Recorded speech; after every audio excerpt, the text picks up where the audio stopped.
See, oh, There we go. We just started recording because of our joyous shared technical acumen. In this circumstance, you are far more advanced than myself. But we'll do the whole introduction. I'm Michelle Adler. I'm introducing my guest today is Shannon Gable. Shannon Gable, tell us just a scotch about yourself. about myself. I am a social media manager and website manager. Um, uh, I did. I jumped in and put you on the you spot. jumped in and put me right on the spotlight. Right on the spot. And I know Michelle through Scouts because our kids and our husbands are very active in Scouts. Very. So we became friends out of chance, I guess. And we love each other now. Yes, we absolutely do. We were thrust together through the love of scouting by our spouses and our children, and the rest is history. Yeah. So I got the great honor of learning and getting to know your amazing children who have all come up through Scouts, the girl and the boys. And you, as it stands right now, have two Eagle Scouts and one more very clearly on his way to Yes. being an Eagle Scout. One has chosen not to pursue, but he did scouting all the way through. So that is an interesting demographic. We just talked about how you now have three high school graduates in your It's household. still blowing my mind. Like I I can't wrap my head around it. It's sad and happy all mixed up in one. All rolled into one. And that is going to play into, as we go on, some of the conversations because of your own evolution inside of their growing and coming up. You and I actually already shared a brief video on perimenopause, but let's jump into it again. And I want to talk about it because the interesting thing about your case is that you, for all intents and purposes, began your journey of fertility, of being a woman of reproductive age, and now, coming to the sunset of that journey with the same partner. Yes. So that's Why is that odd now, Dan? that is not my lived experience. I am not saying it's odd or atypical. I'm just saying that you are the first person besides my mother that Oh, I have had that wow. conversation with. Wow. So, and that is not to say it is atypical. It is just not typical in my experience. I don't like the word typical or normal. Like I hate those words. They are not. They are. So They're in very my limiting. circle, so in my circle, it's it's the opposite. There's only a few people that were dating in their 20s. The rest of my little circle that I came up with, we knew each other in high school. We all lived pretty much in the same neighborhood growing up. Um, so we've known each other forever. And it's crazy that I am the outlier in this In situation, my like story, yeah. within the context of your Yeah. story. Hmm. And it's fun. It's a really fun perspective or paradigm shift to look inside because you have lived the total of your life in the Lehigh Valley. When you were Yes. away at school, you were, where is that? Happy Valley, right? Penn State is in. Happy Valley State College. Yeah. So but within the confines of Pennsylvania. Oh, yeah, yeah. I've always lived in Pennsylvania. And besides school, I've always lived in the Lehigh Valley. I just moved around a few times to get the right And house. with with that, what was your experience of what women, like when you were a kid, when you were in grade school, looking at grown people, like women, what was your understanding of a good woman's role? Like, what did that look like? Well, my parents were divorced, so I lived with my mother, and my mother and my grandmother, the role was you don't have to, I mean, you shouldn't wait for a man to help you.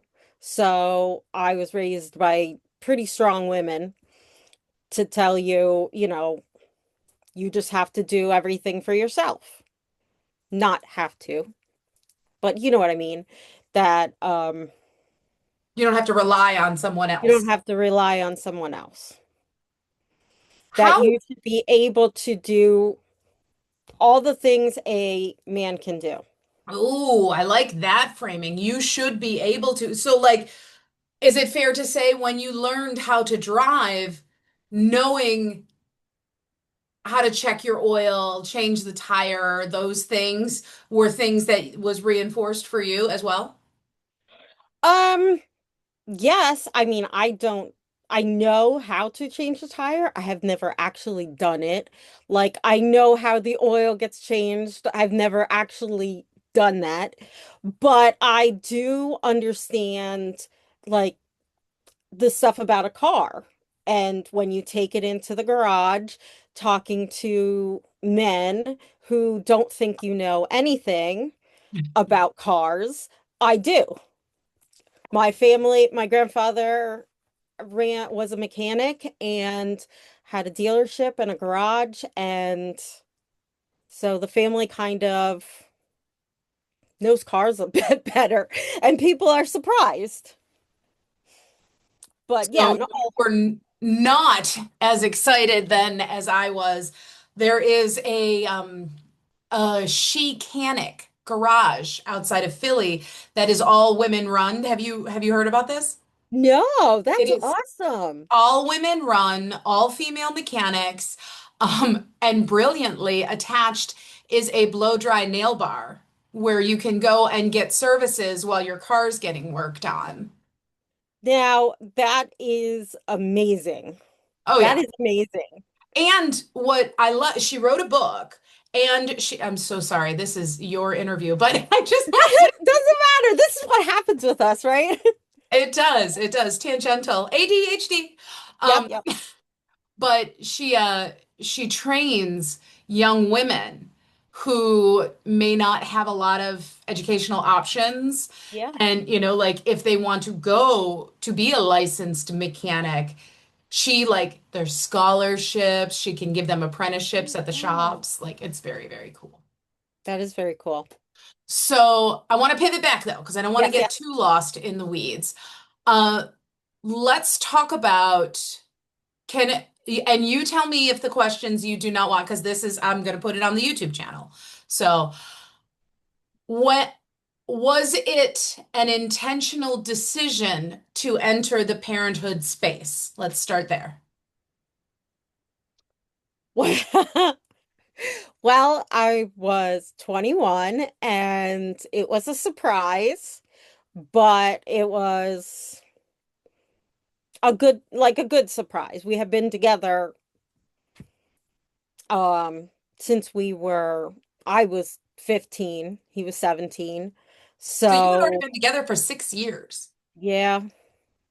So we already knew that, we were gonna get married and all that. It just Sped it up a little bit. sped it up a little bit.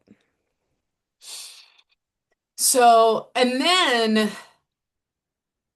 well, now, were you able, you walked in graduation. Yes. So I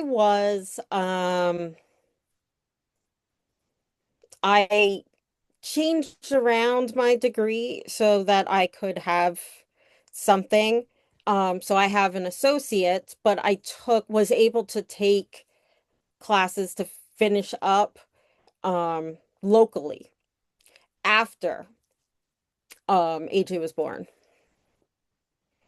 because it was hard, working and having a baby and taking classes. Like, I don't advise anybody do it, Yeah, but it was a we made lot. it work for us. Yeah. Well, and you talk to me about how that journey continued. Because like your identity now as a parent, like you're a parent, you have a supportive partner, wonderful, wonderful. You both had family connections, had social supports inside of that. What what was going on for you in this transition time? Because here you were, like you were in college. You were in Mhm. college, your partner had graduated and is now moving into the working space. Like you guys are probably Well, he feeling like you didn't were grown-ups. graduate. He didn't graduate yet. So we then focused on him finishing up. He had like one semester and so many credits, but finish it. So we as a family, me and my husband and the baby moved into family housing at school um to be there to support him, but also for us to stay together. Which is amazing because that had to fucking suck out loud for you. Yeah. I even took one class, but it was an 8 a.m. class and I'm not a morning person, but And you had a baby. yeah, had a baby. Wow. And I was thrown into the whole wife and motherhood alone, and I was not a cook. I was not taught how to cook growing up because my strong female um mother and grandmother, they cooked and said, "Hey, just get out of the kitchen. I'm cooking." Kind of Oh. thing. So it was a whole new world. So you kind of got baptism by fire into, all right, this is your motherhood journey, get going.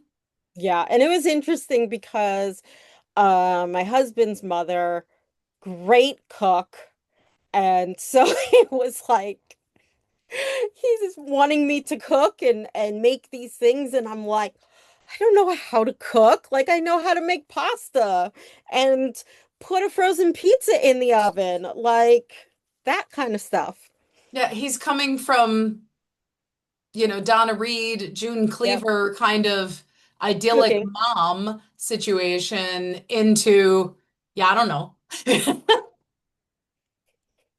Oh, I just make it to make it, but I had time during the day to figure that out. so yeah, time when you're caring for the needs of this human that you just produced with your body. Yep. So yeah, you had quite a slam it into first gear. Let's go. Yep. Wow. Did you, and this is gonna be a heavier one, but did you ever feel like you were losing pieces of Shannon? Ooh. Um, at the time, probably yes, but it wasn't like something that it was always on my mind because I was too busy taking care of children. Um, I do feel like I lost my 20s, the time that other people take to find themselves and do all that. I was raising children, having children and raising children. Well, because you were 21 when you had AJ, right? Yeah, I was at 22. I was like a few weeks before my birthday. Okay, and so then you were 26 when you had Lily, because they're 4 years apart. Yep, yep. So yeah, so you had an infant, toddler, still small child, and then boom, you're back into infant, toddler, and you got a bigger one. So more and more. And Lily was 6 months when got pregnant with Cooper.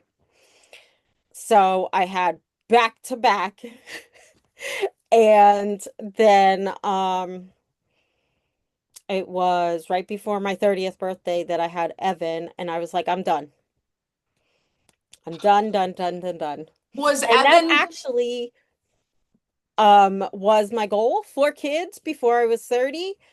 But then in the, that's nice to think about, but then when you're actually in it, it's like, wow, why did I do that?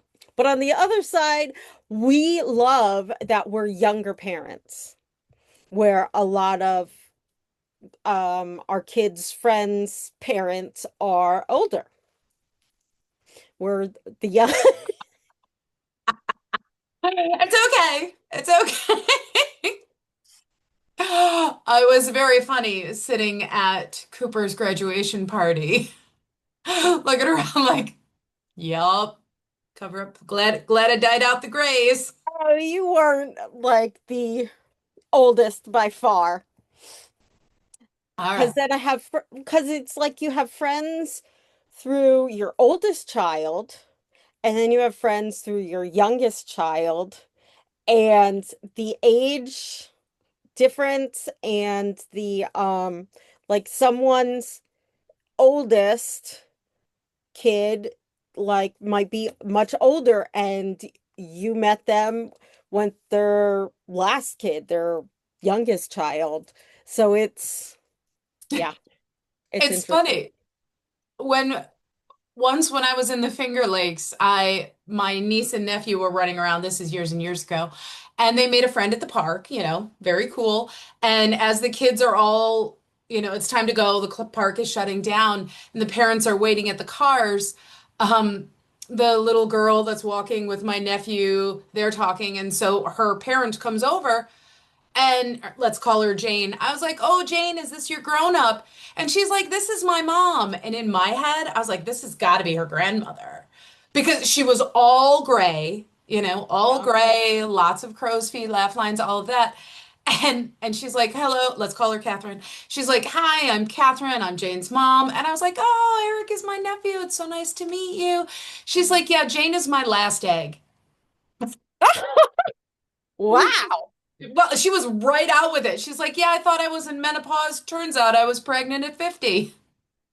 And see, that's what we did not want to happen. So with my last child, um, I got my tubes tied and he got snip snip because I had friends tell me that if you do one and not the other, there's still possibility of getting pregnant. And I did not want to be that 40-year-old, 50-year-old woman with a little kid. Like didn't Can want you, it. can you imagine like one overnight, like helping out a friend or something? You could totally power through that. But Yeah. like weeks, Mm-mm. weeks of it? I need my sleep.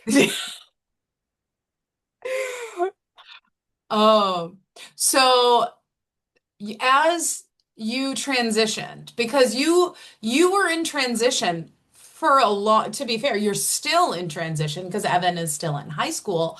But and this is going to be the heavy way to phrase it, but as they needed you less, Uh, talk to me about that.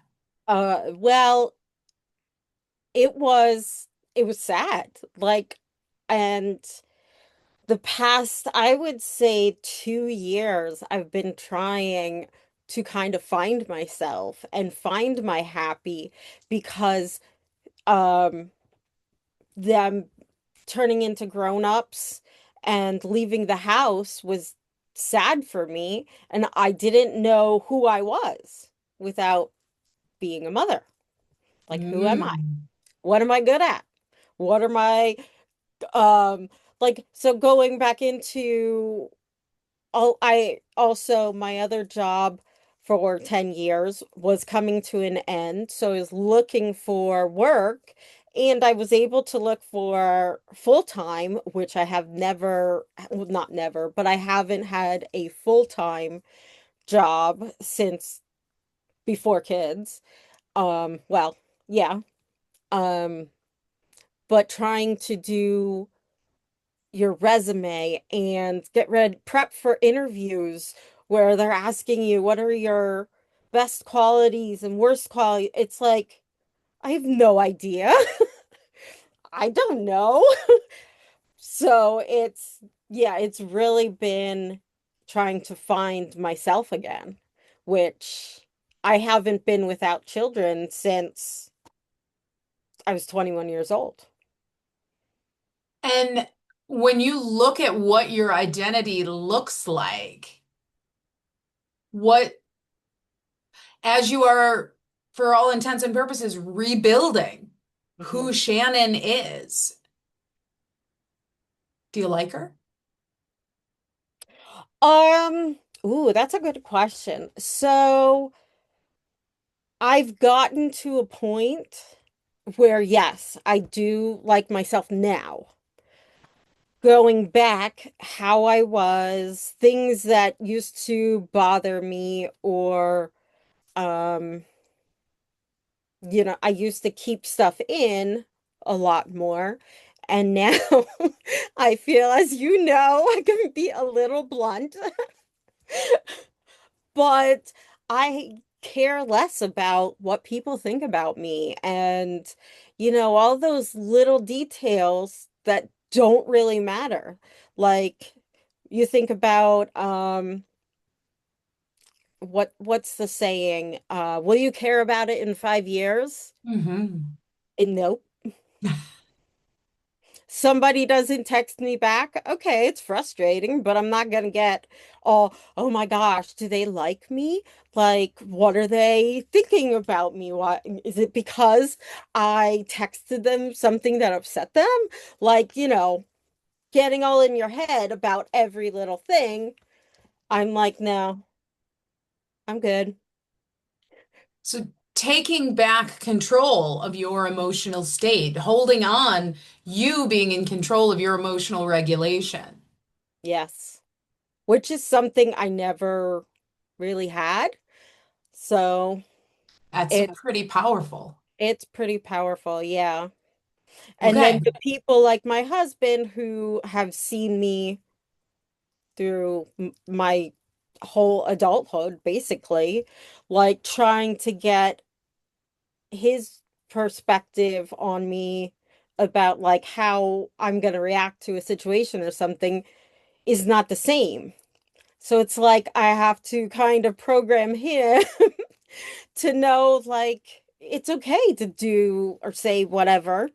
I'm not going to get, well, not that I'm not going to get upset, because he says things just to get me upset. Um, he thinks that's funny, but that you, I don't know, I lost it.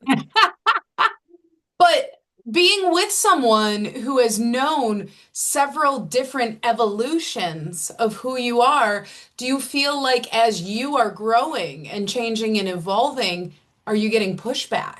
Like people, you never Yes, used to that's what I be. mean. Yeah. A little pushback from that. And then I know it takes a while to change people's perspective on you and everything. So it's not something that's going to happen overnight, but I have to speak out and say things where before it would all be in my head. And talk to me about how you respond to feeling powerful like that, like holding those boundaries, about keeping, like, this is the me that I am. And if you can't take that, that's a you thing. That's not my fault. Yes, well, it feels good. It feels good. Just like um working and making money and spending it on your family. Like, it feels good to do those things, Hmm. which is not how it used to be, but at a good place right now. Oh, excellent. I just took a screenshot because we're closing in on time and I want to be able to post it in on social media and all of that stuff. So, if you could give one sentence or one chunk of advice for women who are just starting to question, like, who am I beyond mother? Like, who am I? What would you tell them? Well, I'm still you're going to be working on it for the rest of your life, or maybe till you retire, but be yourself. Just always be yourself. If something you want to say in your head, like say it out loud. Like even if you think it's not correct or not well, if it's not a nice thing, you shouldn't say it, but sometimes those come out anyhow. But be yourself and speak up for yourself. Excellent. Excellent. All right. We just have a couple minutes, so let's get a shameless plug in. Please talk about where you are right now. So, Cut the Scrap is a secondhand arts and crafts store in Allentown, and we take donations of gently used or arts and craft supplies that you are not using anymore, and we resell them. So we have a cute little shop, and there is tons of treasures to be found for every um craft that you would want to make. Whatever, mine is yarn. So, of course, I love all the yarn in the shop. Um, but we're also trying to build a crafting community where everybody can come in, hang out, and talk, have people who want to talk about crocheting or knitting or making cards or whatever your hobby is. Or We're here once a for you. month, you can stop in and hang out with me and talk about menopause and the transition in life that 51% of the population will go through, kids or not, While making a craft. while engaging in your favorite craft pastime. Hmm. I think my favorite so far has been the card making one. Yes. That I was no, no, it's fine. I never Oh would no, have. somebody was coming in. A child was coming in and then backed away. Um, yeah, it's fun. It's relaxing. It's such a fun atmosphere. You can be yourself, whoever you are. You're all welcome. Oh, well, thank you so much for your time, Shannon. I appreciate this. I'm going to post it all over the internets and I'll see you later. Bye. Bye.